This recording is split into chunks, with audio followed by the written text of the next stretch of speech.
All right, before I give this MVP trophy to the MVP, I want to say congratulations to the Arlington Renegades, baby!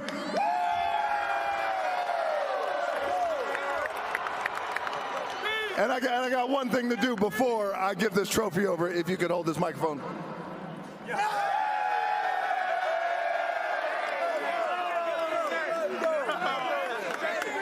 All right, I know.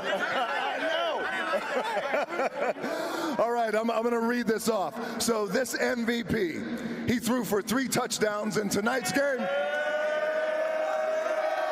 He had 6 touchdowns in the XFL playoffs. 2 of his biggest games came against DC. He was traded. It's your roommate. He was traded from Vegas to Arlington midseason. He threw for 1,600 yards in the regular season with 9 touchdowns. He threw for 289 yards and 3 touchdowns in South Division Championship. Ladies and gentlemen, your MVP of the XFL Championship game, Luis Perez.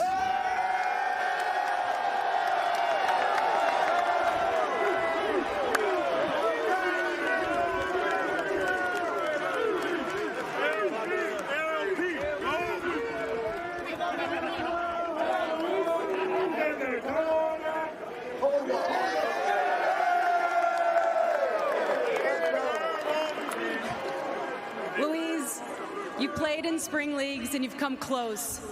Now you're an XFL champion. Can you describe what that means to you, what that means to your teammates standing behind you? Yeah, I mean, you can see the excitement in these guys, man. We did it, a long time coming. It was a rough start, obviously getting traded here. But these guys embraced me, great culture to fall right into, and shoot, here we are today. Why was it a match made in heaven? We got a lot of great guys in here. A lot of great guys, great coaches, great support staff. And when you have a culture like that, you have to come in and fit in. And I did that, and again, we're champs. What kind of opportunity does the XFL provide for players? Unbelievable opportunity, man. I can't thank you guys enough for this opportunity. I mean, there's guys at home that are wishing for this opportunity. Shoot, these leagues didn't exist back then, and now with this opportunity, shoot, this is it, man. We're all excited. Congratulations. Thanks so much. Appreciate it. Let's give the Arlington Renegades one last round of applause. Your 2023 XFL champions. Tommy?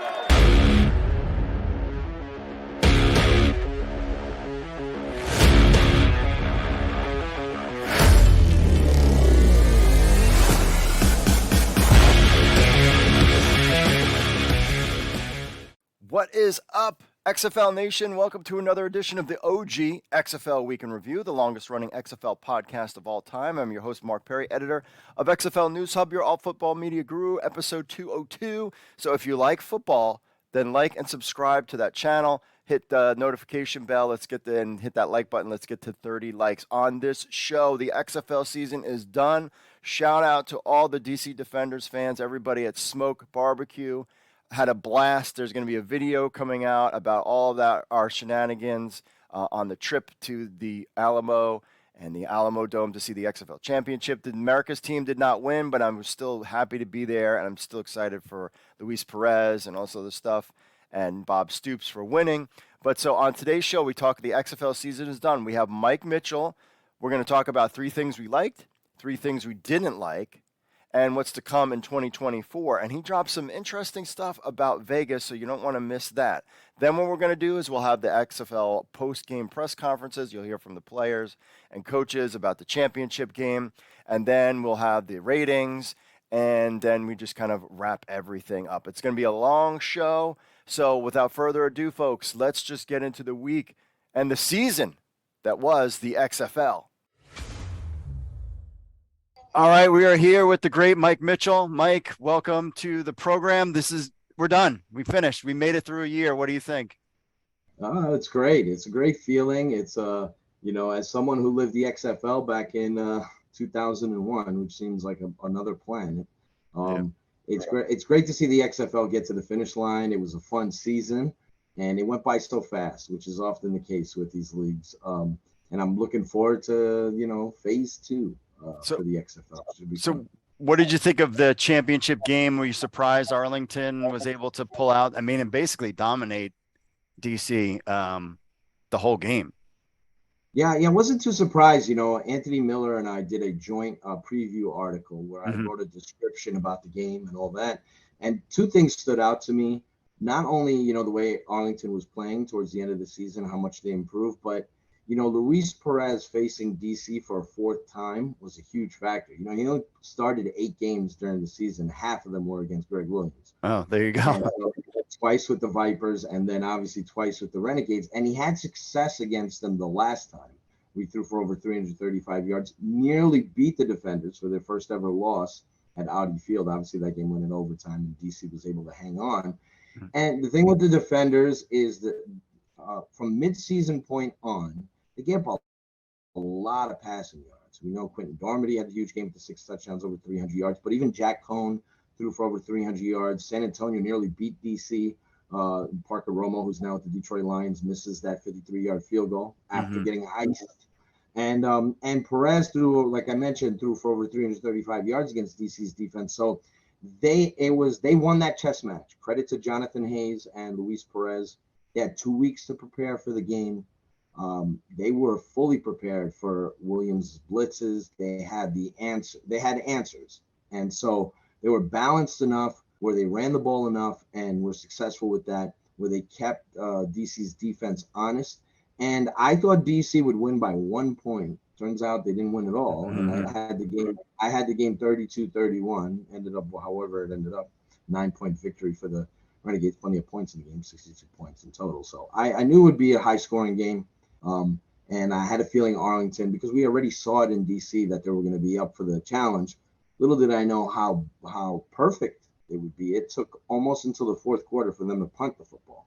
So so that was a great. And then, before the season, when I was on your show and in articles I've written and at mid-season we even talked about it.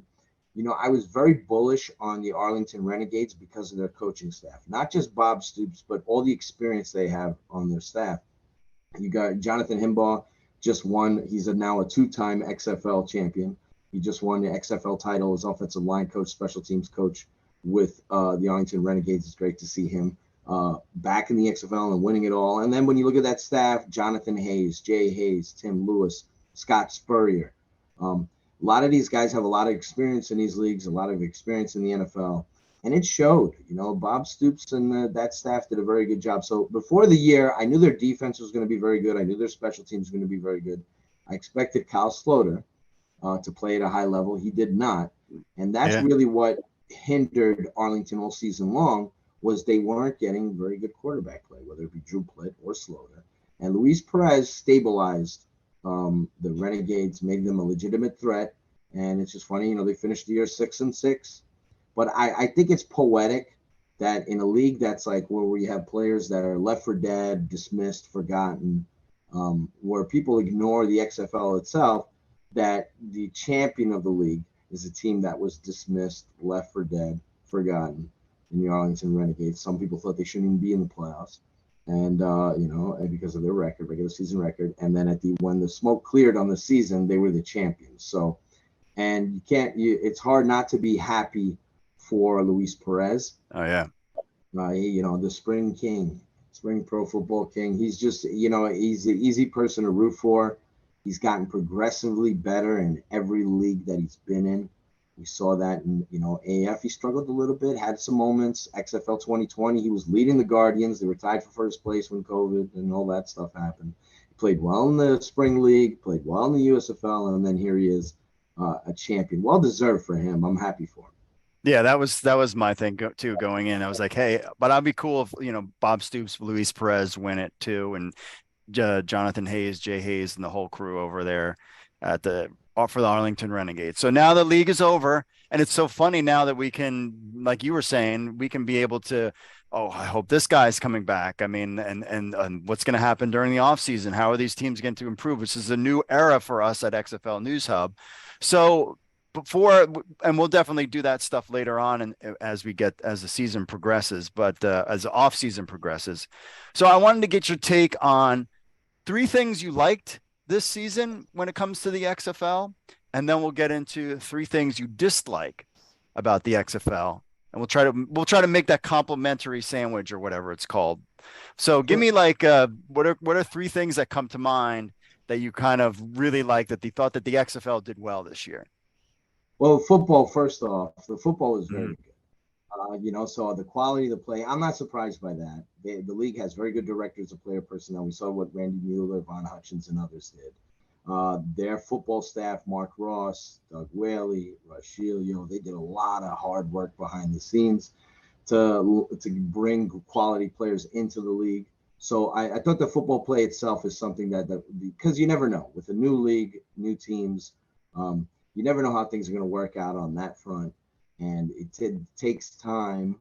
You got basically 8 expansion pro football teams working together for the first time. It takes time for that to gel. I thought the football was very good. Another thing I loved was the energy from the stadiums and the crowds. Now, we're not surprised about DC and St. Louis because that's some of the best things. In many ways, the XFL seemed like a new league in many aspects and how they operated and how they ran things. And it felt like they were getting their feet wet. Redbird has never owned a league like this before, and the same thing with Danny and The Rock. Mhm. And but what two of the things that really were great for the league was they inherited, they picked up right where they left off in St. Louis. We saw how great those crowds were. They picked up right where they left off in DC.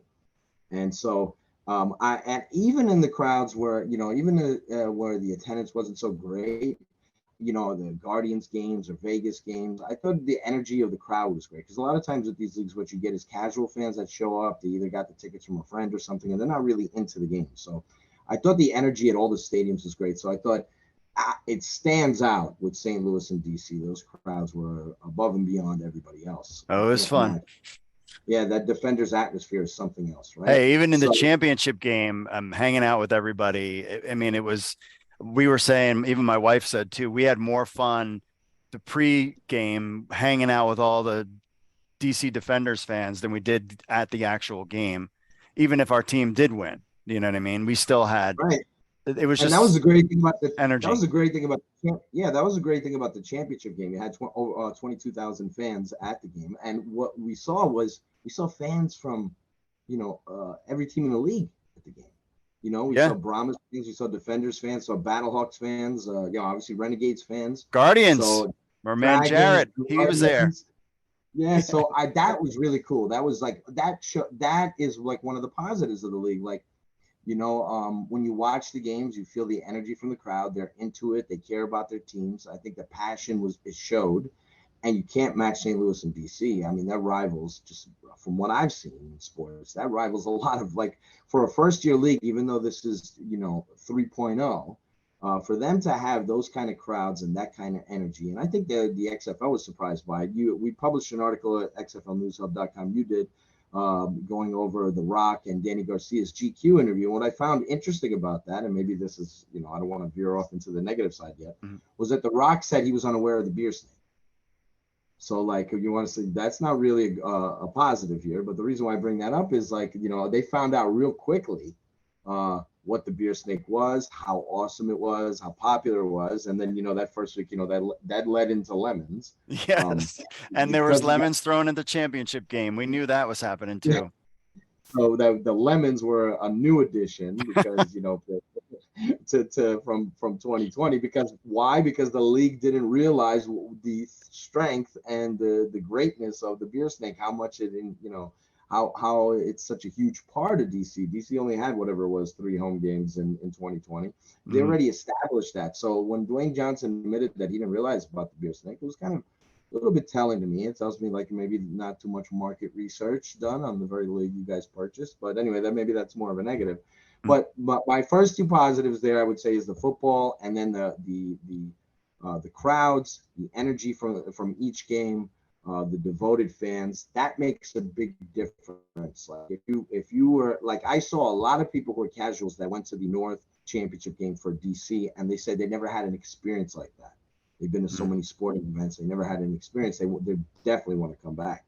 So that's a hot ticket, and it's fun. And so those 2 things were the 2 best things.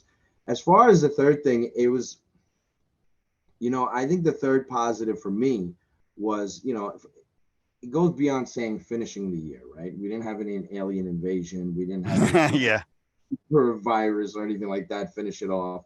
So it goes without saying. I think the third positive to me is just simply the opportunities that were given to players. This happens in these leagues because, when you see guys like Hakeem Butler, who's DMing Anthony Beck, talented guy from Iowa State, you see him, DMing Anthony Beck to get a shot into the league, and then him being a major star. It's awesome. Signed with the Steelers, obviously. You see Josh Gordon come in the league. Sometimes you get these veteran players that come in and they got boo-boo face. They're not happy to be in the position they're in life. They're not really giving it their all. They're upset. They go through the motions, just collect a payday. And to see these guys come in and play with such heart and desire, A.J. McCarron, who I thought was the best quarterback in the league. I know the league voted differently on that one. Disagree. Numbers say otherwise. But I thought AJ was terrific too. Another guy in his 30s. That's the great thing. The majority of these leagues have 23, 24, 25-year-old guys who are college superstars that are still trying to find their way on the pro level. So the leagues like the XFL are great for them. But it's also great for like that TJ Barnes, right? He's played in the XFL in 2020, been out of it, ready to retire, finds out about the XFL returning, loses 75 pounds, comes back, and he just retired, and he's going out a champion. So you got a chance. That to me is like one of the positives to me is not just the young guys that got opportunities to play. Abram Smith, fifth leading rusher in the entire nation in 2021. He comes into the XFL as a rookie, and he's a major star. He gets an opportunity to show that he can handle the load and be a superstar. And, and just the opportunities the league provided overall. The Von Hutchins of the world coming in first time as, they call it a DPP, but it's GM. Watching him put together a great roster that catered to his coaches and what Reggie Barlow did, Fred Keiss. The opportunities that provided for players, coaches, everyone, our guy, Jay Noakes. I actually got to say hello to Jay on the sideline. So that was very cool. That's during tremendous. the game. Yep. That's what these leagues are about is like, there's so many young professionals and it goes beyond players, coaches, assistants, trainers, everybody that's involved in the league or whatever. You got 800 some odd employees thereabouts for the XFL. It goes beyond that. So I think the opportunity, quality for the positives for me, quality of play, the crowds, and watching these opportunities and dreams come true for young players and players that have been around the block who got to put their own, got to end their own chapters and got to revitalize themselves. There are so many cool stories that are involved with all that, all those people. And I think those are three major positives for the XFL in 2023. Yeah, I'm with you with the football. The game day experience with the XFL, I will say from the beginning of the season for the first game, at least in DC, and as it grew, as each week go, it got better and better. There was more stuff. There was more commercials. There was more. So I'm really excited to see what they do in 2024 to actually have a full year of planning, because a lot of these people came in like a month before the season started. The other one I would throw out there too as a positive for me was the broadcast. I mean, Dean Blandino being able to explain the rules like that. I thought that was a huge hit, for the league also. So I would throw that in there as well.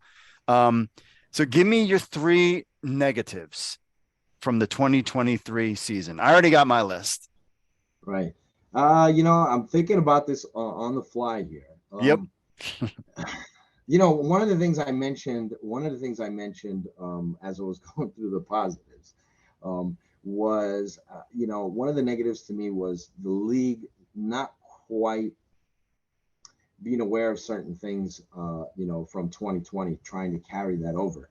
Now you have a whole bunch of new people in the league, that weren't a part of 2020. And I get it. And there's some people that are, that are on board that were a part of 2020. I think just not knowing things like not knowing about the beer snake, things about, stuff like that. Like, they were in hibernation for a while, the XFL. They had plenty of time to do research and to have an understanding of that. I don't think the league, my main thing, and, it's difficult because some of the things you see as negatives, you don't know.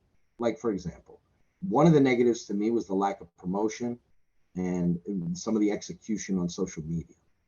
And so that's tough for me to say because I understand that sometimes the social media is understaffing, but I don't think the league was as good as it was in 2020. The one of the negatives that this league, one of the tough things that this league had, it was they had to measure up certain aspects. to the XFL 3 years ago. This wasn't just a new league that came out of the blue. Then you might be a little more kinder to them, grade them on a different curve. I didn't think the social media, there's a lot of good people in social media. We mentioned Jay Noakes, Leah Musgrave did a tremendous job, Haley Lynch, a lot of other guys, a lot of other people involved in the league. But I don't think the league did a very good job of keeping things updated on social media, promoting the league enough. And I know some of that is financial and part of strategy in terms of not spending as much money. I don't think the league did a very good job of communicating and promoting as much as they should have, either on social media or through other avenues. The social media part is a little bit easier because injury reports should not be up to XFLnewshub.com writers and whomever out there to be put out. The team's social media sites should be putting that out. As far as tweeting out transactions, tweeting out this. So they tried during game day. There was a lack of presence. Even the XFL championship game, it took over an hour and change for a new tweet to come on board at XFL, and even just retweeting things, NFL on ESPN, and ESPN itself was tweeting out videos and highlights. I think that needed to be more current, fresh. I think the promotion was lacking in a lot of aspects. You can't blame the league too much because they weren't in specific markets, but there certainly would have been better ticket sales if they were. There's the trade-off there, whether or not you want to spend money on not only promotion and marketing within local markets, but also having your players in there. So I know that the hub was a success in terms of financially and in terms of the league streamlining everything into that one area. But I do think there are certain aspects of their promotion. Promotion would be one, I would say, as far as a negative to me. I don't think there was, just waiting for The Rock to tweet about games and all that is not enough. So the second part of it is as far as a negative, because there's several, I think also, and it kind of ties into part one, is I don't think the league did a very good job in terms of merchandising. And, the jerseys came out very late and they were overpriced. And they sucked. That's my number one. Was you had a whole year to figure this out. And I know I saw them up close and my friends bought them. People in that not only, that I know the league, everybody returned them. I did see a couple people wear them at the game, but it wasn't what it was on the site. To me, that's a major miss because not only is selling the jerseys and merchandise important, but like for promoting, and you want to do that way before the season starts. The XFL, not only did they do it extremely late in the season, but then they priced them through the roof. And then, as you're mentioning there, the quality aspects. And, and that was the thing, like with Battlehawks and the Defenders, a lot of the fans had their old merch. And they're wearing their old merch. And I think it's a missed opportunity not only to sell merchandise, it's kind of a way of promoting your league locally, too. It's like, guys and gals all around the city wearing Defenders gear before the season even starts. Defenders hat. And, obviously you want to make money. So the more merchandise you sell, better. People want to buy these things. There are fans out there that want to buy the hats. They want to buy all the jerseys. They didn't even make that accessible. And then they dropped the ball when they released it. The people within the league don't like this, but you never would have seen this with Vince McMahon, who's a master, whatever people think of him. Master marketing and promoting, has proven that his whole life. Merchandising, branding, that's a given, right? So, I don't think, and we saw in the XFL, not the XFL in 2020 was perfect with this either, but the moment you announce your uniforms and your logos and all that, you need to be ready to go. And they weren't ready to go. And then when they did deliver, they didn't do a very good job of it. Now, it's one thing if this was, no disrespect to many of the, fashion lines out there. One thing if these, this is a generic brand and it's a little hard with all this. Under Armour is a big deal. So you would figure that with Under Armour, the relationship with The Rock and Dwayne Johnson, direct partnership there, that the XFL would have done a better job. And then I've heard Russ Brandon in interviews talk about, and Kevin Seifert talked about this as well, that Russ Brandon went out there and said, one of the great things about the XFL in 2023 that makes them different is they have all these great new jerseys and uniforms and logos, and they're tremendous. And I'm not saying they weren't, the logos and the colors and all that is fine, but they didn't do a very good job for, if you're touting that, you didn't sell your stuff. Then when you did sell it, it wasn't of high quality. And then when you did sell it, it was priced through the roof where no one can buy it. Yeah. People can, you better have top quality, top notch if you're going to sell a jersey for if you expect people to put down mortgage payments for a jersey, it better be good. Pay for your car payment. Yeah, exactly. Or car payment, exactly. So I mean that would be a negative there. So lack of promotion, or you don't even have to spend that much money there. And then I think they're missing the boat on merchandising, which is revenue. Yeah. Easy revenue. And so and there's a want there, so I think those two things. The third thing, now this is difficult. I really have to scramble my brain here to think, because those two first things really cover a lot of ground. Yeah. I got a couple. You want me to give me mine so you can think about it? I think the league, from an incident thing, I'm gonna shoot it to you from I don't think the league handled, but this isn't that big of a thing, but I don't think the league handled the end of the season very well in terms of explaining their tiebreakers. So I know here we are, the Renegades are champions. They wouldn't be champions if it wasn't for, I guess the Battlehawks not making the playoffs, right? With a 7-3 record. So I know a lot of people see that as a negative. I was, for a long time during the season, writing articles. I wanted the top two division teams. Yes, no matter what your record is, you win your division, you get in the playoffs. I wanted the next two best teams. I like the idea of divisions. One of the two next best teams to make. Which is something they've talked about. I heard Dean Blandino some point, or somebody mentioned that might be something they would look into for season 2. But I think the league didn't do a very good job, and there are people out there that did do a good job at the end of the year and worked very hard, myself included, to explain something that was very complicated to understand. And I think they went into, like, even the Sunday night game. I think that was confusing for the audience. Like, they went into the Sunday night game saying Seattle needs to score 35. That's what I thought too. And that wasn't the case. So they just needed to make sure that the Vipers didn't score more than 27. So there were things like that where I think everyone within the league was confused. And tiebreakers are tough in an 18 league, because there's a chance, like we saw Seattle and St. Louis, they split during the season, they had the same divisional record. So there's a chance that you're going to go to tiebreaker number 3, 4, 5, etc. And so I thought they did a bad job of handling that at the end of the year. Miscommunication. They were saying on air that St. Louis is in if they beat Orlando. And, the week prior, after Seattle beat St. Louis in St. Louis. So I think the league didn't do a very good job of explaining that away and kind of getting on the same page there. So I don't know if that's my number 3, but I'm anxious to hear yours, Mark, what your negatives are. So mine was the jersey / the jersey we covered.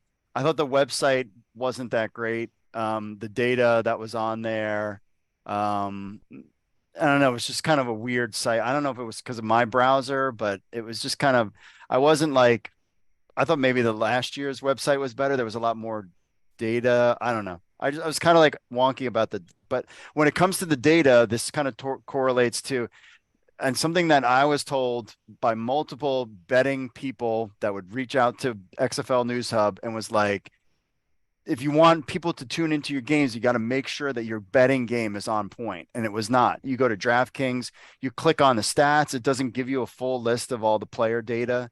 You know what I mean? And then, so the DraftKings wasn't that great. There was no, and I don't know what they have to do, gambling license or I don't know that part, but there was just the over under, this point spread, and then, who's going to win the game. That's all you could bet on.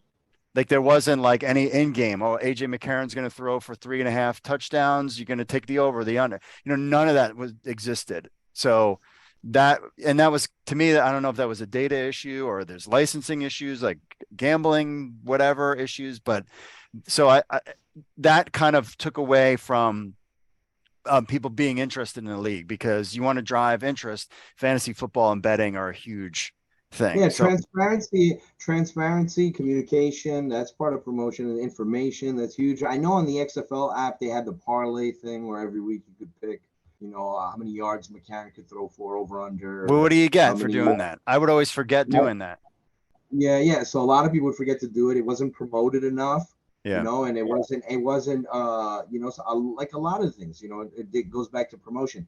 The injury reports, transactions, practice reports, those are easy things. They don't cost much money to do. Every team should be doing that. And then of course you have to have the information on your site, like you were mentioning, the data points to back it up. You have to have access to data that helps with that. But like there wasn't. It should be daily. It should be. This is today's Dragons practice report. Here's who's questionable. Here's who's And that's for the probable. gamblers. You want the gamblers who are going to watch your game.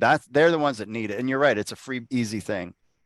It's a free, easy thing because even you got independently people doing it, posting the daily. You know, we get it. Thankfully, you know, there's a lot of great PR people who work within the league that would forward that information to us, and we would put it in our articles and tweets and everything else. Yeah. But they need to do that.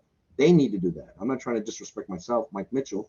But they need to do that from a league standpoint. You know, whatever, I've got 8,000 followers or whatever the hell. That means that's nothing. They need that as a league. Each team, it's not hard. You release a player, you sign a player, post it.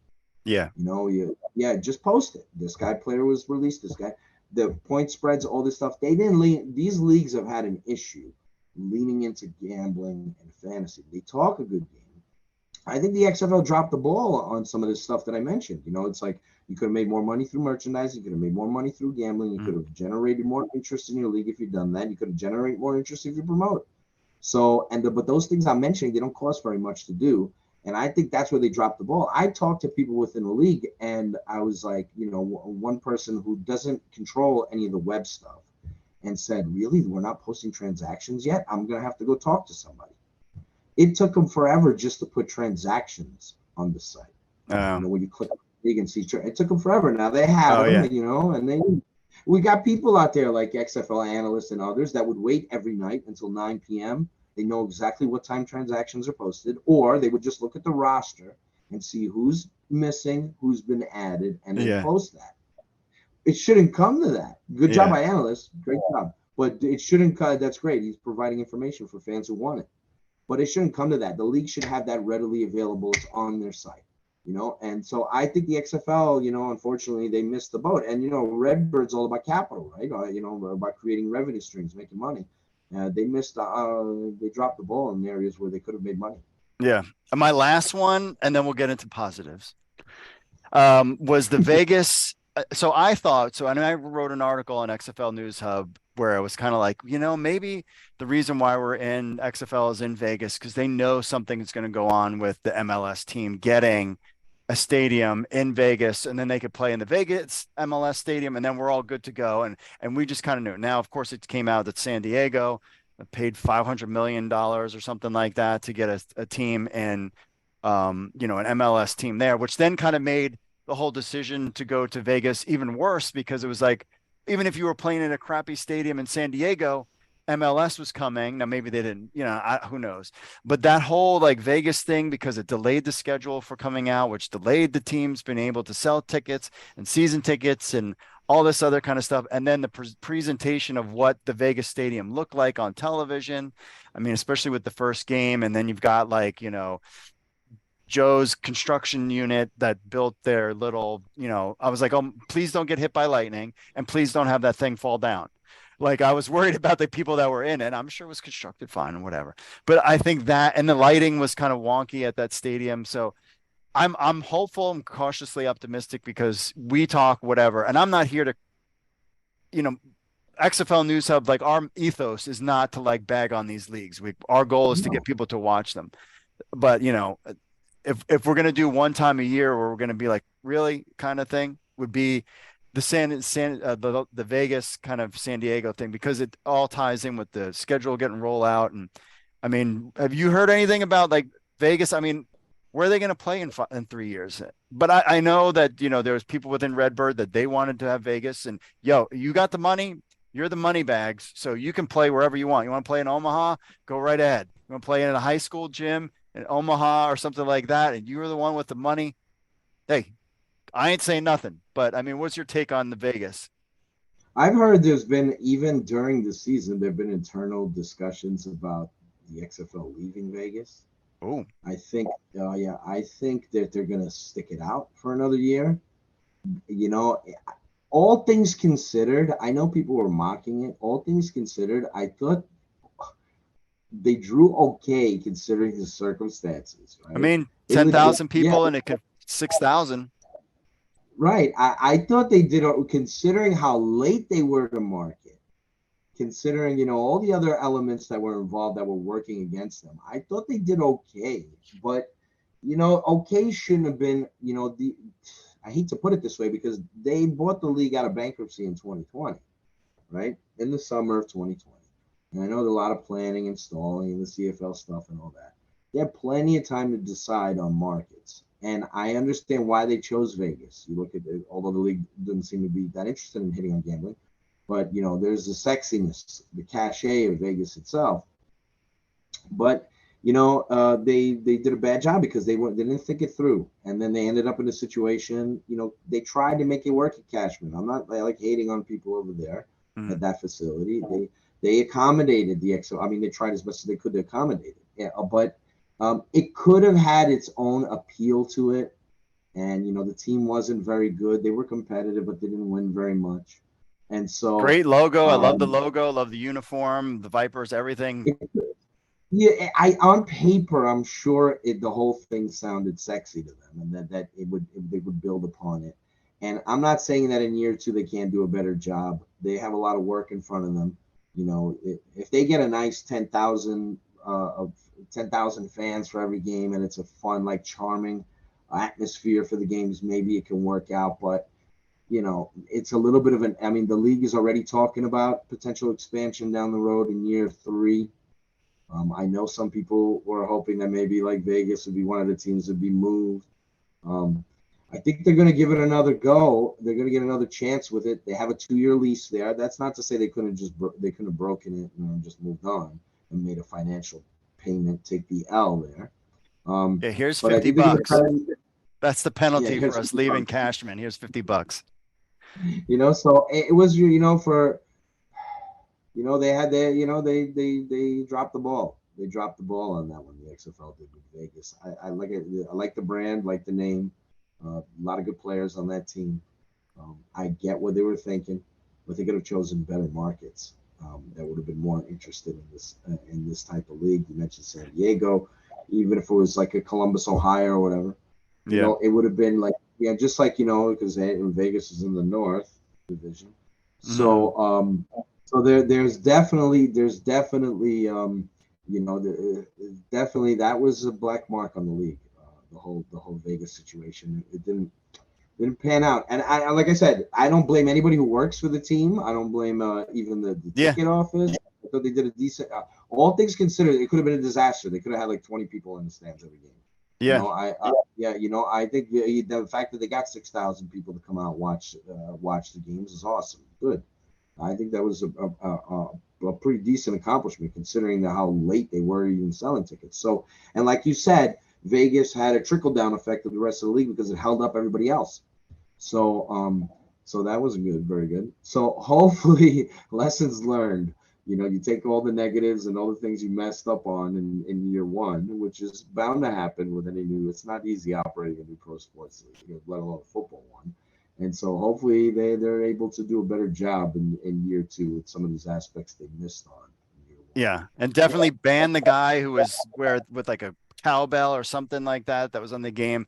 He was not allowed to be in that stadium. And then at one point, one of the games was driving me nuts. They had a DJ playing music like while that team was playing. I was like, but yeah, They were I think, trying very hard. It was yeah, a lot of they were trying very hard to spruce it up any way they could. yeah. But A lot of misses, a lot of misses. so that's the negative. So the compliment sandwich. Let's get into things that you're excited about for 2024. Is there anything that you're hearing? I mean, we got camps coming up. They're doing that whole thing again, which I think is great. They'll be able to touch markets. One of the things that was discussed in one of the articles that we had done was that they were thinking of, in January of having the teams practice in their local markets before having mini camps in their local markets to drum up support. So, I mean, what are you looking forward to, or what are some predictions for 2024?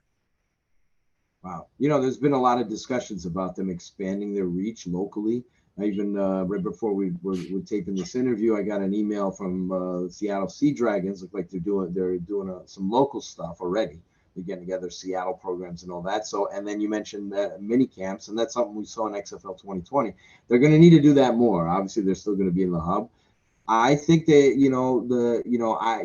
there's obviously going to be a draft. A lot. We're going to see how Yeah. many. So is there going to be what's so there is going to be another draft? Yeah, there is going to be another draft. There will be new players that are brought into the league. I don't know any specific details about that, but any draft or a new pool of players, the majority of them are going to come from, as they always do, NFL cuts in September. So hopefully the draft this year is a little bit earlier than it was last year, because we remember now that last year was kind of like mid-November-ish, late November-ish. Yeah. And so the sooner they can do that, the better. It'll be, people will complain because it'll be during the NFL season.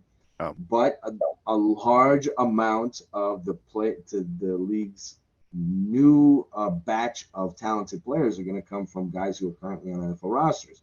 Might be XFL guys, who just missed the cut. The XFL players who just signed on NFL teams, whatever. We're at 20 at the moment, I believe. So that we could see a few of those guys cycle back. So I think business as usual from the football end. Now we could see some changes. Now, an interesting comment from Randy Mueller last week, who was interviewed on the Local Defenders podcast, and I think we might have put on an article. The recap, yep. Yeah. And Mueller said that they, obviously they've already had talks about year 2, but he said, and this is a quote from him, and I'm paraphrasing a little bit, but this is pretty close to it.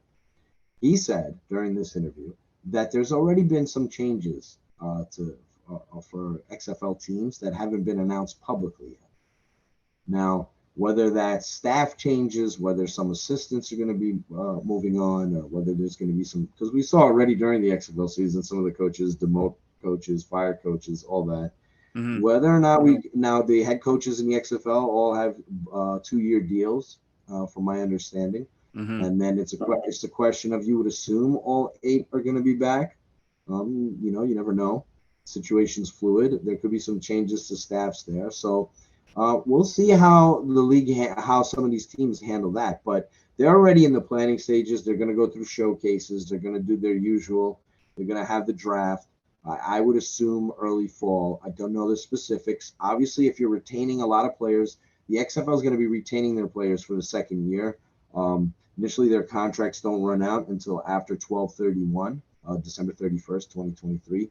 So a lot of these teams, are going to retain, because you got over 400 players in the league. Not all 4, the thing is right now with NFL teams, like, I saw the Rock tweet out that, we expect 60 players, XFL players, to be on trying to make NFL teams. Now, maybe that happens because there's a lot of time between now and July when training camp begins. But however, doing my crazy math, there's only 21 NFL roster openings right now in the NFL. 20 XFL players are signed. There's only 21 because the max roster size for NFL teams is 90. Most teams are already at 90. So in order for them to sign an XFL player, they got to cut somebody. And then, some teams are like the Rams are at 84 and Baltimore's, I believe, at 87. So like I said, there are only 21 openings. So even if there are hundreds of players in the XFL that are, obviously worthy of getting another shot in the NFL or going back to the NFL, like Akeem Butler and what have you, there's got to be openings for these players. So right now, as of this moment, even if 21 XFL players were to sign tomorrow, that'd only be 41. There'd be no room for anyone else. So unless people get cut, hurt, whatever. So I know the roster situation is fluid there. So my point to bring that all up is that we're going to see a lot of the same players come back because they want to come back. Yeah. So but there will be a new wave of players that come in. So the season ended with teams with 51 players, and they're likely each team's going to go back to the training camp size of 75 or 70, and so that's going to bring in a whole new crop of players that are going to be coming in competing to make rosters. So as far as, promotion and marketing, that's something that I've heard that the league's going to be trying to do more of in locally. And then, that's with mini camps and everything else. But things are pretty vague now in terms of direct details on how everything is going to be done, dates, that kind of thing.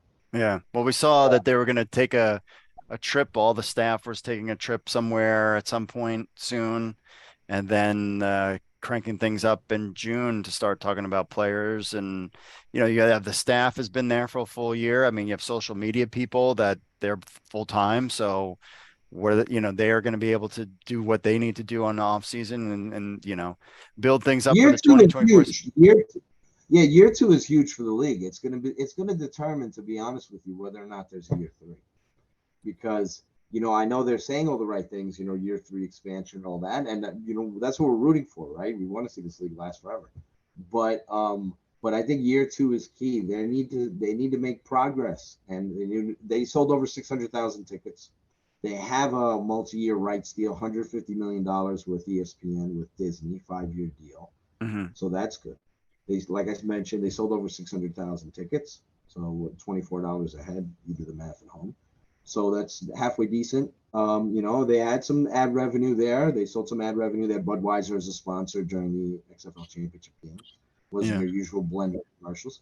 So they made some money there. They saved money on travel, but they need to, those things you and I went over, the positives and the negatives. They need to find a way to monetize and create revenue streams. They need to do a better job with these things. So these meetings, they're good. The football group, I have no doubt about the football. The football is going to be good. The quality is going to be good. The coaching is going to be good. The question is, and then you'll see more continuity with these teams. We'll see how many players they lose, and that's a Yeah. good byproduct. But you're going to see more continuity with staffs coming back, players coming back their second year in the systems, that kind of stuff. So I'm looking forward to that aspect of it. But it's a question of whether or not this league can create more revenue and can be more profitable. When it comes to like NFL teams, we don't pay attention to this. I don't really, I know the Jets make a lot of money, but I don't think about that. Yeah. Right. So, so it's like, but when it comes to these leagues, we know that the profitability is important for them to survive. So that's the thing that I tend to focus in on, the ratings, the merchandise, all that. So, the XFL had a lot of positives this year from a business aspect, but they need to build upon what they have started in year one. Yeah, and there'll definitely be a buildup. And it's interesting you say that there's going to be a draft because the USFL did a little college draft, but they didn't do a player draft. And during the offseason, teams were open to sign whoever they wanted, where there wasn't a draft. So I think that's a smart move by the XFL to have a draft because, I mean, if there's a draft in November, I am super hyped because I already know what my team is, and I would assume I would know who's coming back, and then I would know you know what the What they need to weaknesses get. were and what they need to get. And I would be super hyped to see, oh, I know that guy from the NFL, or he played with the Ravens, or he played with the Steelers, or something like that. And, so, and I've said Right. too, Well, it would be great to add to that. That's a good point that you're mentioning there. It'd be like DC, if they lose Michael Joseph, you could say, wow, they might need a corner. If they lose Abram Smith, to say the Rams or somebody, you could say, well, DC could use a running back here in this draft. It would be great if the league actually went out and told you which players are in the pool. which So I they don't know if did they'll in do, 2020. which they did in 2020. Now, if they do that, you'd have to sign these players to contracts beforehand. Now, that's financial and all that, because you don't want to all of a sudden draft a guy and then he goes to another league, he goes to Canada or something like that. So Yeah. you want to make sure you got these players locked in. You don't want to celebrate the DC Defenders drafting a running back and then all of a sudden he's not even under contract even before he's in the league. So you'd have to figure out how do you get these guys under contract first with the league and then have them in a draft. You can have so much fun with that.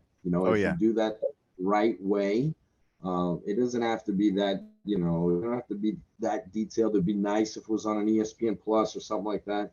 But if you actually tell your fan base, here are the players that are in our pool and our draft is however many rounds and here's how we're doing it, that's a fun way to build up towards the beginning of the league, the beginning of year two.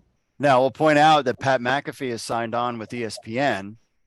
Could you imagine his crew doing a XFL draft from their studio and just streaming it on ESPN? That's all you would need to do. And that would get people would be through the roof for something like that. Maybe he'd That would have be you awesome. on. Yeah, that'd be awesome. I love Pat. It's it's funny because the earning media coverage is very hard for these leagues. I mean, it's not easy. Even though the XFL has ESPN and Disney and all that, a lot of these shows they're not going to talk about these leagues. If they have The Rock on, they'll have him on. They'll talk about some generic stuff, some basics. Yeah. Player 54 and all that, but they're not going to break down the defenders' offensive line. How's Luis Perez going to deal with Greg Williams' defense? That's not the topic of conversation on the first takes and all that. That's like so far on the back burner. You see the same thing with the USFL. You know, sometimes it feels like a paid advertisement if Skip Bayless stops for a second to talk about the gamblers. Yeah. You know, so it doesn't feel natural. But so it's important that, you know, the league works on expanding their media coverage, and it'd be nice with little, you know, they kind of missed the boat on some of these things on the way to kickoff in 2023. There wasn't the same anticipation and buzz for the 2023 product as it was for the 2020, and we kind of saw that with the attendance in some areas and the ratings and everything else. So I think the league, they talk about tentpole events, all that. I think they could benefit.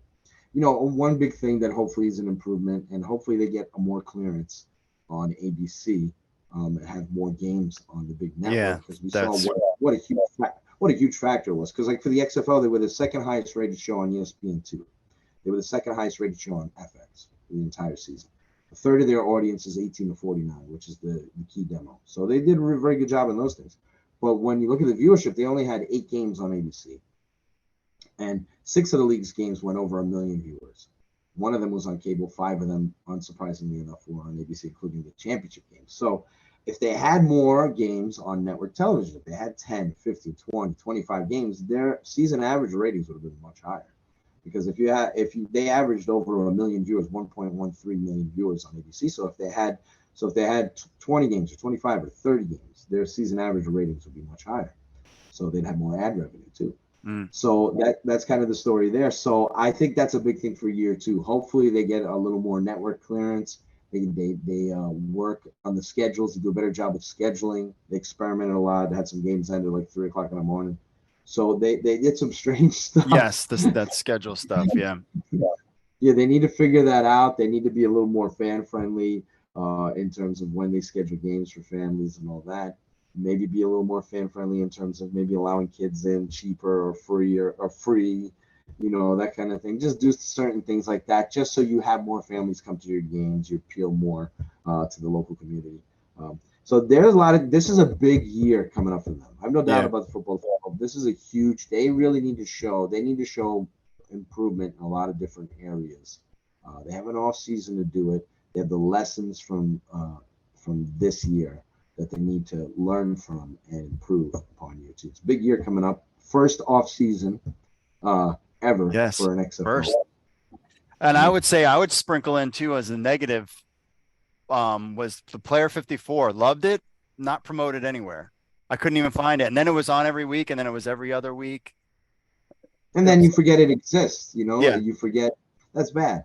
You know, it's like I've had a couple of people reach out to me and says, "Oh man, I caught an episode of Player 54. That's such an awesome show. Why don't they put it on anywhere? Well, did they cancel it? Did they decide it's not good enough?"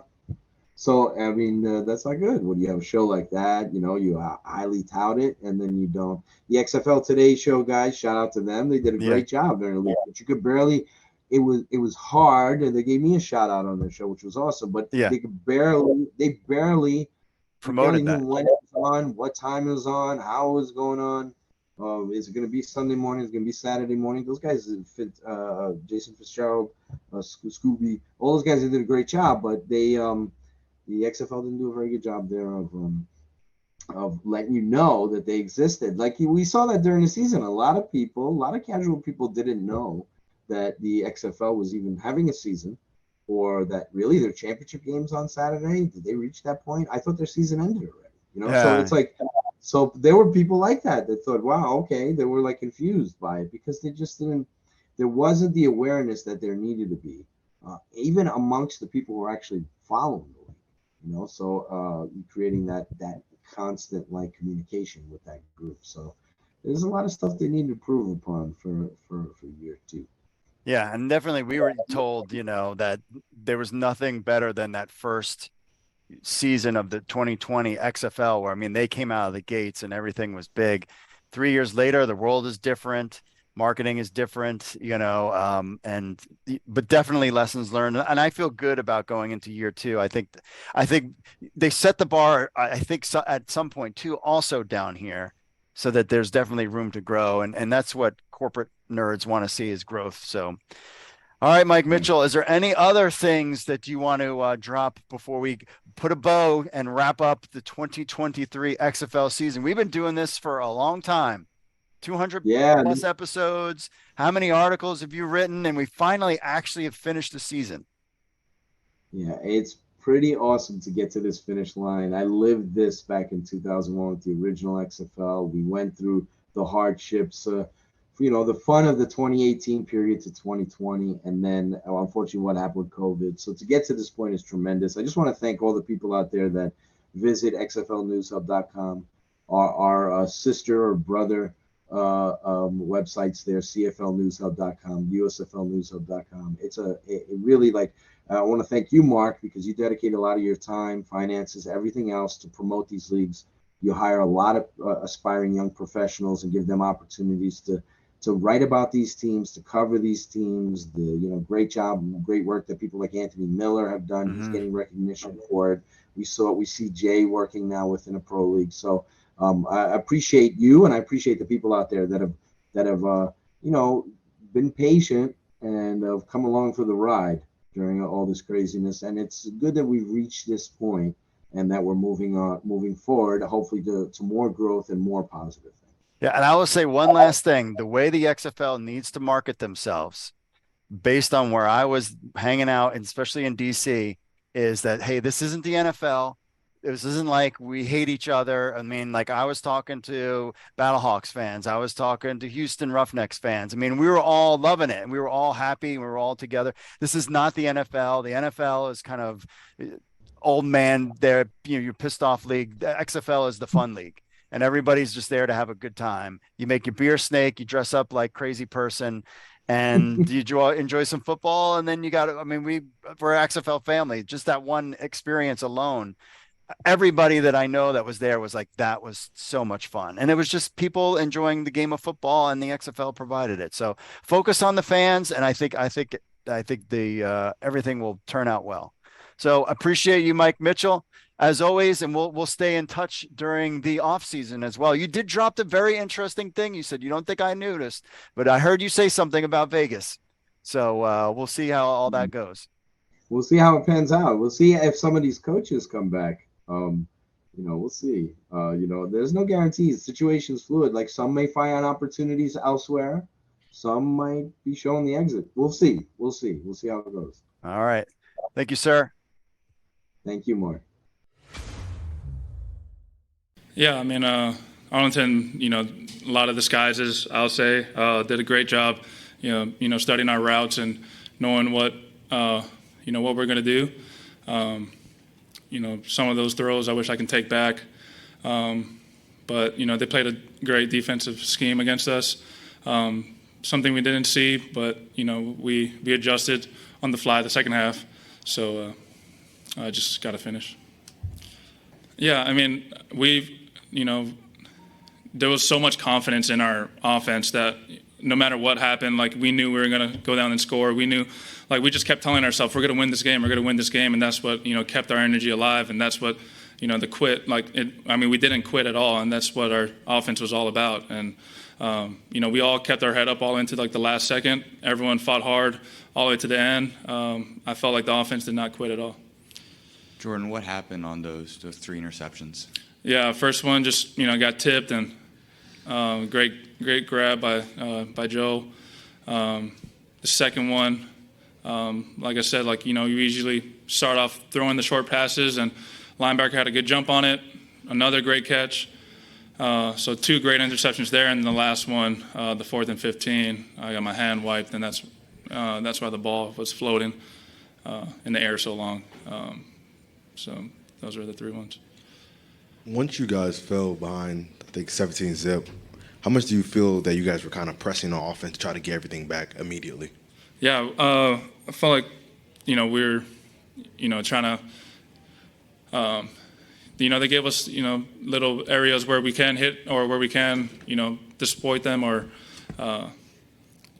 our main goal was just to get the ball and score as fast as we can, and our defense just to stop and us get back in there and finish the drive off. But what killed us was, the first half and the 3 and out, and they did a good job holding the ball, so we probably only had like 3 possessions in the first half, and one of them was 3 and out, and one of them was a pick, and the last one we scored. But those little things start adding up towards the end of the game, and y'all seen it. Yeah, one of the things, Jordan, that kind of stood out to me actually the day before was the fact that the team seemed a little overconfident in this game. Do you feel as if the team maybe got a little ahead of themselves?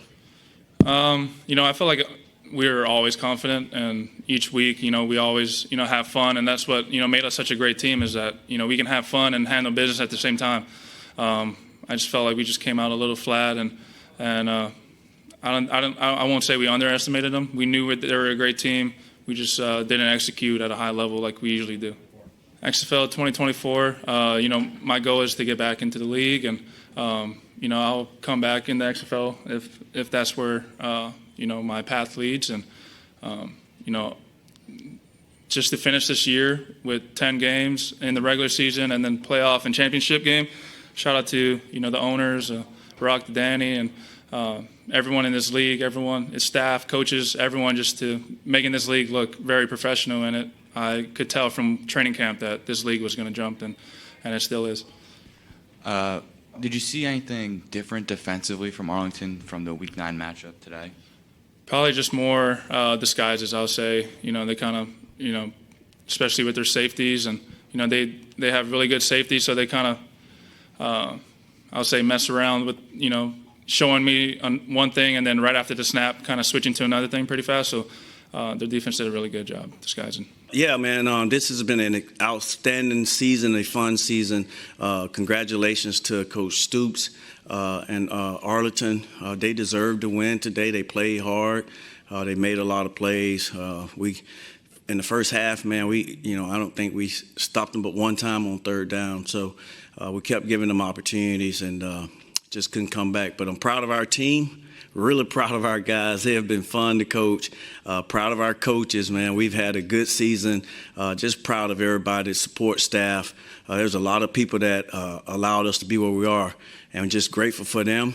Really grateful for the owners of the XFL, the executives of the XFL for giving all of us this platform, for all the teams, all the coaches, all the players, man. It's been some great football, and kudos to Arlington. Congratulations to them, and we'll, look at it and, keep it moving. But proud of our team, proud of our coaches. Yep, had a good time. Well, it was important to me to individually, as they walk into the locker room, to let them all know individually that I appreciate them and that I loved them and I love them and I appreciate them. But in the locker room, it's, hey, yeah, this is a part of life, right? In life, you have adversity. So this is a learning lesson, right? We lost the game, but we still had a good season, and really proud of them. Make sure they, take care of themselves, take care of their bodies and stuff. And then, of course, once the emotions wear off, right, I know it'll hurt for a while, but we'll be able to grab them again and just love on them and let them know how much we appreciate them. Really, in any game, you still have a chance. Any game, regardless of the score. I mean, there's times when we played, matter of fact, them last time, we had a big lead. And, they were able to get a touchdown, and then they were able to go 4th and 15 and pick it up and then get another touchdown. So the biggest takeaway is you always got a chance in the XFL because of our scoring system.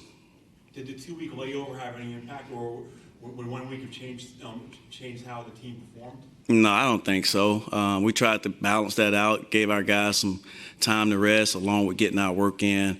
It was just Arlington took it to us. Man, they played well. They played faster than us. They had a plan. The offensive coordinator did a really good job keeping us off balance. We were able to not have as many possessions that we'd like. And, of course, we had a few turnovers.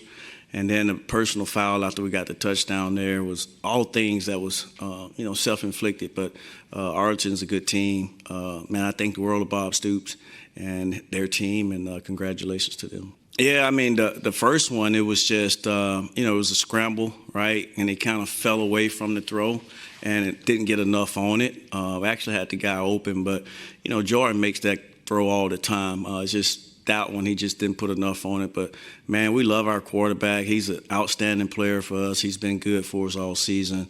And, at the end right there, we're just trying to force one just because it's 4th and 15. He had a little pressure. And then the stick route that we ran, their backer made a great play on the ball. He jumped it, got his hand on it, and it stayed up in the air, and he was able to make a play. So that was a big play by that kid. Well, I love seeing people get their opportunities and take advantage of it, right?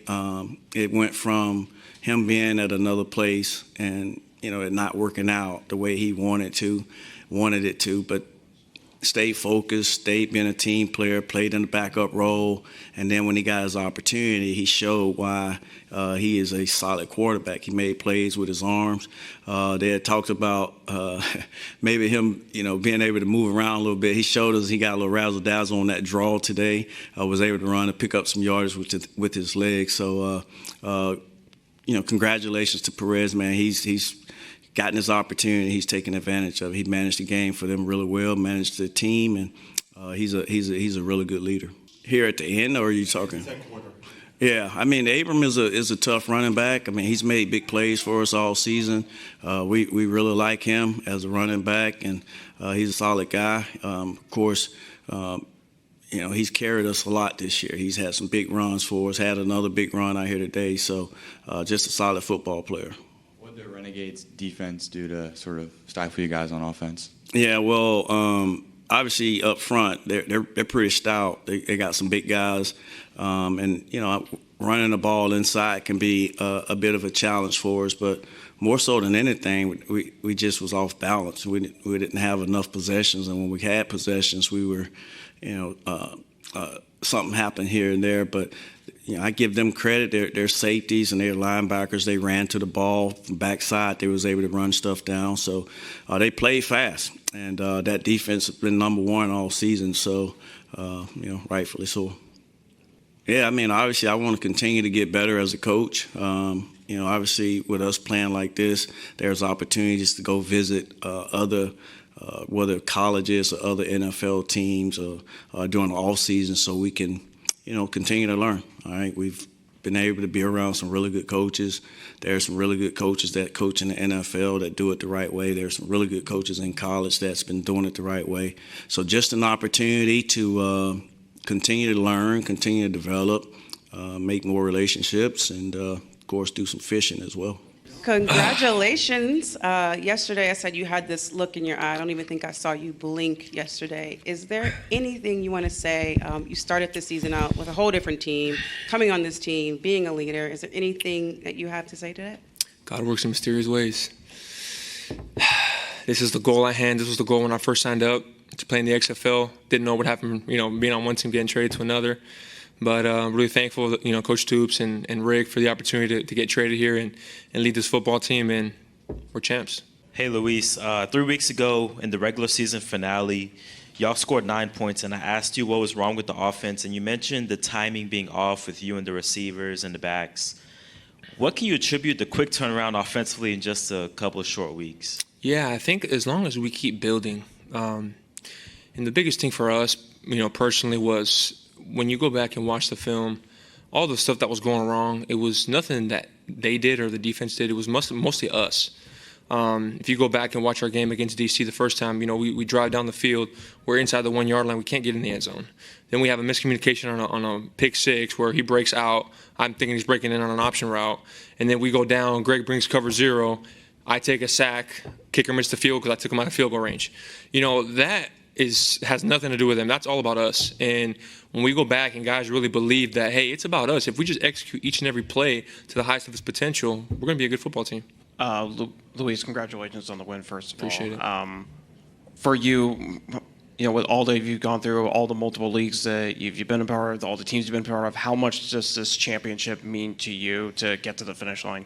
Yeah, no, it means the world to me. Like you said, I've played in all these spring leagues, and, here's the XFL. Thank you to Danny and DJ for the opportunity to come out here and just do it, man.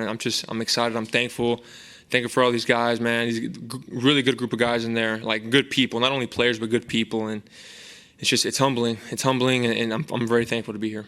You mentioned that most of your issues were self-inflicted when you first got to Arlington. So when did you start to see that shift where those mistakes were starting to lessen? Yeah, I think each week we started lessening our mistakes, and it was the message in the locker room, hey, guys, it's about us. You know, it has nothing to do with what they do. It's about us. And when you go back and those guys actually believe it and say, wait, this is actually on us. If we fix it, we could be really good. And then you saw a glimpse of it in DC, glimpse of it, right? We put up a lot of yards. And then obviously week 10, we didn't really show anything because we knew we were going to play Houston the next week. And then Houston, we came out firing. So guys really believed, and we were confident that we would really come in here and win the game. Like, we didn't feel like we were underdogs at all because, again, it's about us. And if we execute the plays, we knew we were going to win the game. Luis, first of all, congrats.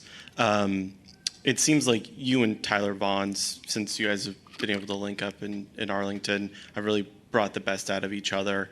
And then we really saw it tonight with some incredible catches, incredible throws. Can you talk about his performance tonight and also the relationship you guys have built? Yeah, TV's awesome, man. He's a Southern California guy, too. I've thrown with him before, too, so I live in San Diego, and he's in the L.A. area, so we kind of already knew of each other and thrown a few times, so it was pretty good. You know, we came in and we clicked right away, and he's a phenomenal football player. I mean, you guys can see the catches he makes week in and week out. You know, week 11, the one-handed catch. Then he had a back shoulder today in the end zone, you know, making a guy. I mean, he's unbelievable. Hopefully he gets a shot in the NFL. But, yeah, he's just a great player. Yeah, congratulations, Luis. And definitely one of the things that really stuck out to me was the fact that coming into the game in the press conference, you were really dialed in and focused, and that team had the better of you, where most people would kind of be a little, you know, subconscious themselves. What was your mindset saying to yourself that, yeah, they may have gotten me, but I know I'm not out. I can still win? Yeah, you just got to trust your preparation. I'm very well prepared, and we had 2 weeks to prepare for them. We knew they were going to come out with some different stuff, but for the most part, it was the same stuff. You know, Greg has a really good defense, and he likes the stuff he does, and you can tell what he's comfortable doing in current situations. And, yeah, no, the biggest thing was, again, I also played them 4 times too, right? So I had a good feel for what they were doing. Tendencies, you know, I had some pretty good tendencies. But, yeah, no, overall, I mean, they do a phenomenal job on defense. But, again, it goes back to the same thing was, hey, we executed on all cylinders, all 11 making the right play at the right time, and, you know, that's the result of it. Luis, amazing accomplishment. Obviously, take some time and enjoy it. But what's next in the journey for Luis Perez, and where do you stand on XFL 2024? We'll see. To be determined. You know, I got to go back and see what's going on with my future. But, you know, we'll see. We'll just leave it at that for now. Luis, third down conversions were really big for you guys tonight. Can you talk about the play calling and the execution from you guys tonight? Yeah, play calling was outstanding. Coach did a phenomenal job calling plays. He was really dialed in, locked in. We had a nice plan put together to execute. And, again, you can see it. When all guys are clicking, shoot, I mean, we're hard to stop. Luis, we saw you at halftime give an inspirational speech to your team. Where does that leadership come from, and where did that come from for you to speak to your team like that? Yeah, that just kind of came from the heart. You know, I've been in locker rooms where we're up at halftime and people kind of take their foot off the gas a little bit, and I wanted to make sure that, hey, this thing is not over, especially with these rules now in the XFL where you can go for that 4th and 15. This game's not over, so we got to make sure that we execute. We know what they were going to do. They're a chippy football team, so we got to make sure we keep our composure, hold the football, ball security, all the little things that, you know, seem so seamless but matter so much. Luis, do you feel that your experience from past leagues has really helped propel you in this success? Yeah, absolutely. It's my 6th year playing pro football, and again, there's one thing to play football, like actually play in the game, lead men, lead a locker room, than being like a practice squad guy that doesn't really get to play, you know, much. It's so hard to emulate, especially playing quarterback, the pocket movement, pocket manipulation, seeing things on defense, checking plays, like stuff like that. You can't emulate it in practice, you know. So I'm very thankful again for Danny and DJ for this opportunity. Shoot, man, without those guys, man, I'd probably be at home. So I'm really thankful. Talking about the highs and lows of that game, obviously they hit Josh Hammond on a 78-yarder, and all of a sudden you guys have the ball at the 30-yard line. What's the explanation you got there? And when you're a quarterback and you get the ball at the plus 30, what's going through your head thinking you got to answer? Yeah, we got to answer. Like, we can't get too caught up in, like, momentum, right? Like, as an offense, we got to stay steady. There's no, oh, my gosh, they just scored. Like, there's none of that going on. There has to be, hey, okay, let's just go score. That's what we've been doing all game. Let's go execute. Again, we do the same thing over and over. If all 11 guys do their job, we're going to go and score, and we did that. Yeah, and you're the perfect person to speak on this. What I loved about you is you're humility and your humbleness. Tell some of the guys that are watching why it's so important to stay humble and have humility to yourself. Yeah, I mean, you got to stay true to yourself. All this MVP, championship, it's great, but, I wouldn't have done it with all these guys in the locker room. I mean, the situation I came in where, I think we had a losing, I don't even remember, but I think we had a losing record coming in. The locker room was really good. I mean, I was able to just come fit right in. Guys were embraced me very well. Coaches the same way. They believed in me. And that's one of the biggest things is I think when a coach really believes in you and he really trusts in you, it takes the best out of you, and you never lose confidence. And as a quarterback, when you play with confidence, sky's the limit. One more for me. You've talked in the past about how when you set out to play, you want to go and prove the people that believed in you right. You don't really talk about proving anyone wrong. I'm just wondering how you're feeling in that regard tonight. Do you feel like you proved those people right? Yeah, absolutely. Yeah, I mean, we won an XFL championship. What else is there to do, right? But yeah, again, you don't do it for all the people that don't believe in you, right? You do it for the people that matter, the people that care, the people that love you. And my family, all my friends. I mean, again, my family sacrificed so much for me to be here and keep pursuing my dream. So without those guys, I wouldn't have done it. Well, I mean, you got MVP, so two-part question. You got MVP, so what did that mean to you? And then the other question is, once you got to the Renegades, the offense, there was an uptick in their production from yards and a points production standpoint. So what did that mean to you when you were seeing the offense get better the second you got into the starting lineup? Yeah, it was good to see. Coming in, obviously that's the goal when you're coming on a new team. You want to give them a spark. You want to give them some hope. And again, when you give a team confidence, because defense was rolling, first couple of weeks of the season, it was really ran by the defense. And me coming in, again, coaches putting me in the position to succeed, guys around me making their plays, and we just started getting better. And then again, when a team plays with confidence, they're really hard to beat. And these last couple of weeks, we really play with a lot of confidence. And going back to your MVP question, I mean, it's a great feeling, right? I mean, you don't do it for that, but it's a good honor to have. At the end of the day, all I wanted was to be an XFL champ. I guess I always start with complimenting Coach Barlow and what a great year they had. The DC Defenders said it coming in the game. I thought they do a really good job in every part of the game, and I think Reggie's one heck of a coach. He's always been a winner, and we played a heck of a game. I'm just really proud of our team, coaching, assistant coaches, and the players for sure. Their training staff, managers, everybody has a hand in it. We really got a fun group of people all working together. And, we hit our stride here in the back half of the last few games to have a chance to be the champions and put together a great game today. Offense didn't have a turnover until the last 2 minutes, so basically didn't have one. And thought Luis Perez was just incredible all night. Receivers caught everything. Tyler Vaughn, my gosh, some of the catches he made were incredible. And so thought we ran the ball well, threw it well. Defensively, other than the two big explosive plays, we played a great game. Came up with a couple picks, and but really solid game all night long, other than those two quick strikes they got on us. But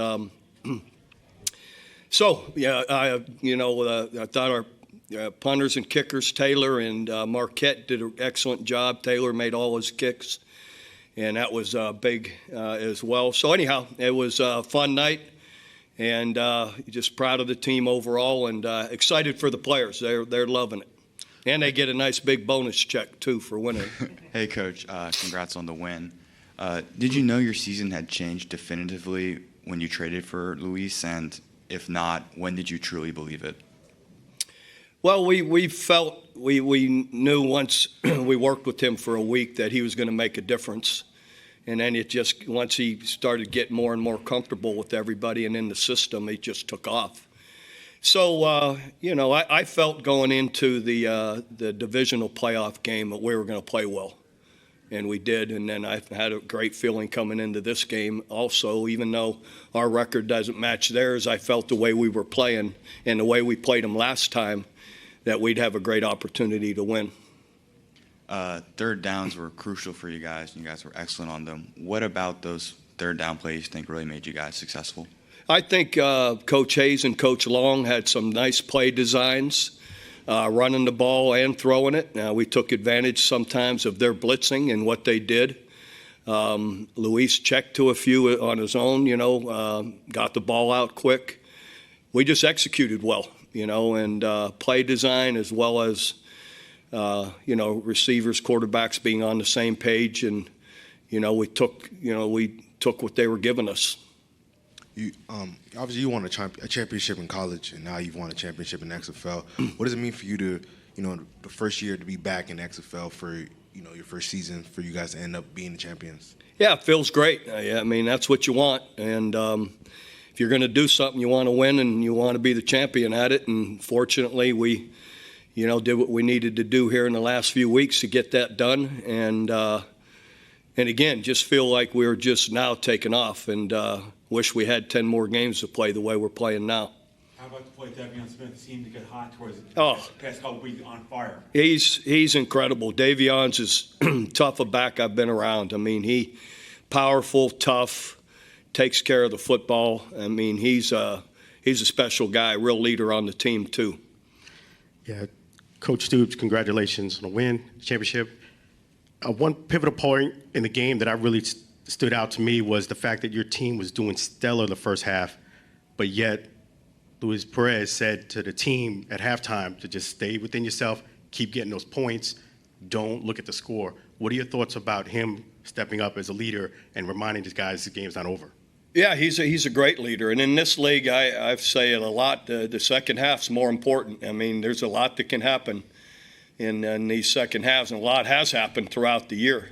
So, and Luis, what he says is correct. That's the right way to play. It's not paying attention to scores or where you're at, and just focus on doing your job and enjoy the fight. And, it shouldn't matter how hard you play, whether you're up or down. You play the same way, or you should. Coach, 2 questions. One, did you say anything to the guys after that 4th and 1 touchdown from Abram Smith? Did you have anything to say to them? And 2, were you surprised that the DC defenders did not use De'Aaron King today? What'd you want me to do talk about the 4th and 1? I mean, yeah. Did you say anything to your guys after they scored that fast? Did no. You say nothing? Okay. No. I mean, all right.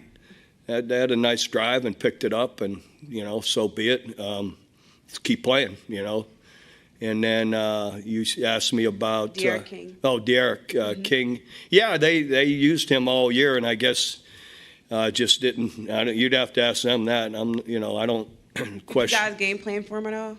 Oh yeah, a lot of it's the same. I mean, Jordan Tiama runs all the zone read and runs too. So, so we would work it a little more, have some calls we would go to more if he was in. Hey, Coach, congratulations once again. Thank you. And was tonight's performance on offense what you envisioned all season long in terms of sustaining drives through the air, a solid run game, finishing short yardage plays? Those were things y'all struggled with all season long. Was this what you envisioned? Yes. All season? The last couple weeks, or the last couple games are what you envisioned and what you want.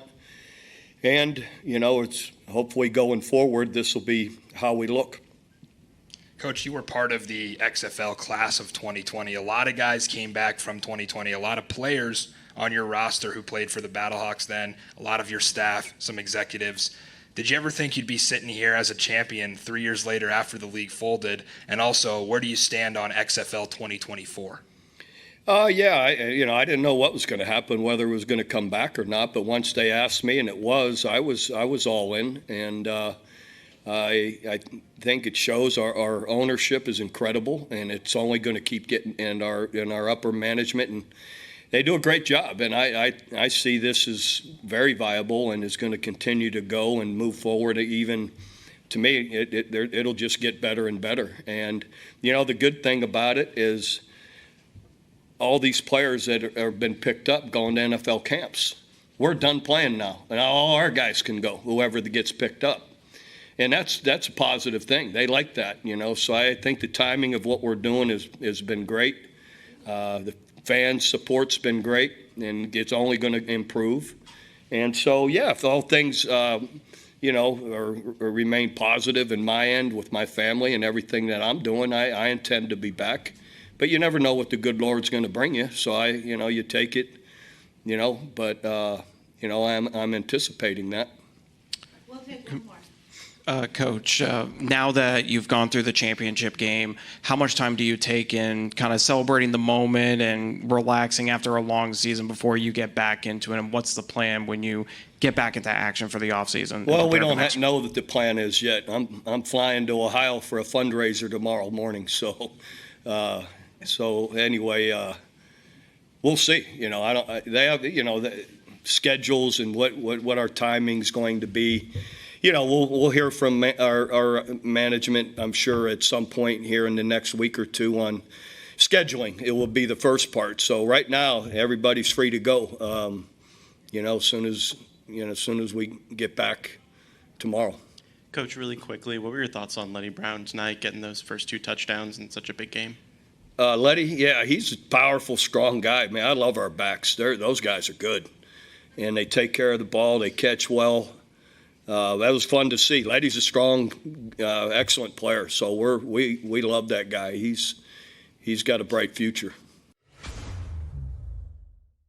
Are you a fan of the XFL, USFL, and CFL football? Get ready to embrace your inner general manager with NewsHubFantasy.com's fantasy football experience.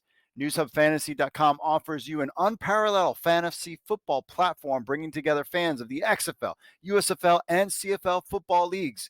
Compete in season-long fantasy with leagues up to 6 players. You can create your own for friends, or you can join an existing league. Draft your ideal team with our 7 active roster spots, including a quarterback, running back, wide receiver, flex, tight end, kicker, plus 3 bench spots. Show off your football knowledge and strategy and dominate your league. Our user-friendly interface makes it easy to manage with your team and get the latest news in your XFL or USFL or CFL leagues on the go. Plus, News Hub Fantasy offers mock drafts, pick'em games, and so much more all season long. So don't miss out on the action. Sign up now at newshubfantasy.com and become the ultimate football fantasy manager. The TV ratings are in for the 2023 XFL Championship game on NBC, the Saturday night telecast, which saw the Arlington Renegades upset your America's team, DC Defenders, 35-26 to win the league's title game. Averaged 1.4 million viewers. The peak viewership was at 1.8 million viewers. Saturday night's viewership total was the XFL's highest individual game rating since their opening week in February, which is good. Before the XFL Championship, the league averaged 1.088 million viewers per telecast on ABC during the regular season. The May 13th primetime showing was also the XFL's first in that time slot on an over-the-air network television in 2023. In front of over 22,000 paid fans at the Alamo Dome in St. Antonio, Texas, including yours truly, the XFL Championship game went head-to-head with MLB on Fox Saturday night, as well as the NHL playoffs on ESPN. The MLB scored 1.8 million viewers in prime time, and the NHL notched 2.042 million viewers on ESPN. Now, the XFL Championship game viewer analysis by our man Mike Mitchell, the current XFL had many hurdles to overcome in 2023. Not only did they enter a new viewership landscape than its predecessors just 3 years ago, but they also had a much more modest overall presentation on television, with only a handful of their 43 games on broadcast network television, 8 on ABC. The key to what amounts to a season finale for XFL 2023 is attracting similar or peak viewership from the league's relaunch on opening weekend to ultimately show that the league retained interest throughout the season. Mission accomplished for XFL 3.0 based on the title game's numbers. The fear is an out of sight, out of mind factor that entities like the XFL that typically garner an early sampling audience, but then fade into the background on the sports landscape. The XFL's 2-week delay between their playoffs and championship game could have worked against them. The league's infrequent appearances on broadcast network TV could also have acted as a viewership deterrent. However, considering all the different circumstances, the league and its broadcast partners should be pleased with the results. The XFL 2023 title game served as a victory for the entire league, 3 years after the second iteration was forced down by COVID pandemic, and 22 years after the original version of the league ruffled the sports world's feathers back in 2001. The XFL returned under new leadership and got to the finish line in grand style. So congratulations to everyone in the XFL, and that is it for the ratings for the 2023 XFL season. We'll be tracking it again in 2024. All right, my friends, we are back. That wraps up the show. So basically what we're going to do going forward is we're going to just do once a month, just kind of check in, see what's going on. So far, 21 XFL players are on an end of NFL contract. You're going to want to stick with XFL News Hub to kind of track all that stuff, all the fun things that are going on behind the scenes, and so much more. And if you're into the USFL, we'll be covering all that as well on USFL News Hub there. So again, it's been a fun season. We had a great time in San Antonio. I can't wait to show you that video. That will be out on YouTube. Felt like it wasn't kind of a podcast thing because there was a lot of pictures and music. So we'll just put it out on the YouTube channel. But that was a lot of fun. Shout out to all my DC Defenders family. Just a total blast. I would say that the before the game was more fun than actually going to the game. But all of it was great. A picture with the championship belt. San Antonio is a great town, and me, my wife, and friends, we all had a blast. So we can't wait for next year. So now, for the first time ever, we are into the off season. So that's why we're not going to do a show every week. We'll just do one once a month, just kind of checking in, see what's going on. Of course, if there's breaking news or big news, we'll come and do a podcast and show all about that. But basically, stay tuned to our YouTube channel and all of our social media stuff, Facebook, Twitter, Instagram, to kind of track everything and what's going on. And we will just see you next month. So that's it for me, folks. As always, thanks for listening. God bless. Enjoy the XFL offseason. There is stuff coming starting in June. I was just telling you that. God bless, and I will see you all later.